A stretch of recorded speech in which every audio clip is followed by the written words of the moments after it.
Hey YouTube, my name is Kayla Rayne, and today I'm doing Top 5 Wednesday, and the theme this Wednesday is books that made you think.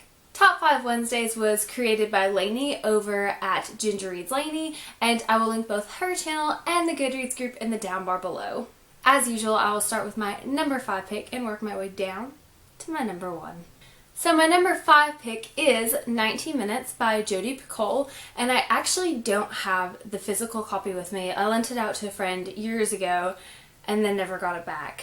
But this book really made me stop and think about the issues of bullying. And if you've read the book, you know kind of the themes, but basically it's this boy who is very severely bullied throughout his high school career and eventually just goes on a shooting spree through a school that lasts 19 minutes. And it just goes through these different character point of views about the situation and kind of how it occurred. And to me, the main thing that I got out of that book was that bullying is not an issue for the victims and the bullies. It's an issue for everyone.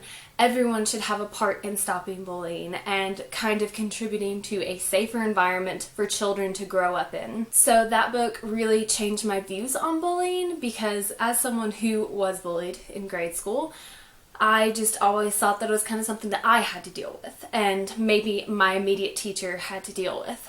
And I kind of had that mindset when talking to other friends that had been picked on. But after reading that book, I realized that it's really something that everyone should be a part of stopping, and to enhance a more kind culture that eliminates bullying. My number 4 pick is going to be Slaughterhouse-Five by Kurt Vonnegut, and this is a book that I read earlier this year, and it just really questioned the view of violence and kind of how, if it's done in a heroic manner, it's idolized almost. And it really made me question that in the books that I read too. For example, The Hunger Games. When Katniss goes out and kills someone, we're kind of like, yeah, go Katniss, you kill that person. But if Katniss were a bad guy, we would not see it as a heroic action. And this book just kind of questioned violence in general and kind of talked about how violence is violence no matter what it is. It doesn't say anything against violence, like it should never happen, because, you know, violence does happen. But it definitely questions why we idolize some forms of violence and find others unacceptable. My number 3 pick is going to be Tuck Everlasting by Natalie Babbitt.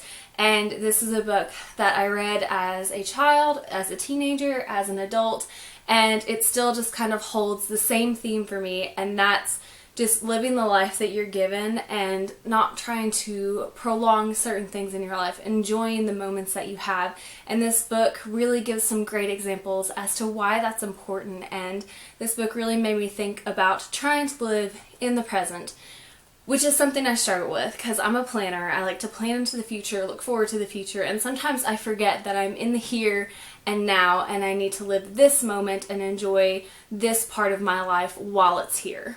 My number 2 pick is going to be World War Z by Max Brooks, and this might seem like an unconventional pick based on some of the other ones that I've had, because this is a zombie novel, but really this is a novel about what humans did to survive. And it was just so thought-provoking to me, because these people in the book did terrible things to survive. But at the same time, you look at it and say, but would I do it if I wanted to survive that badly? And it made me think through all these different scenarios that these people had went through and kind of rationalize their decisions. Even though they seem awful and horrible to me, this book really puts into perspective the importance of survival and what humans would do to stay alive.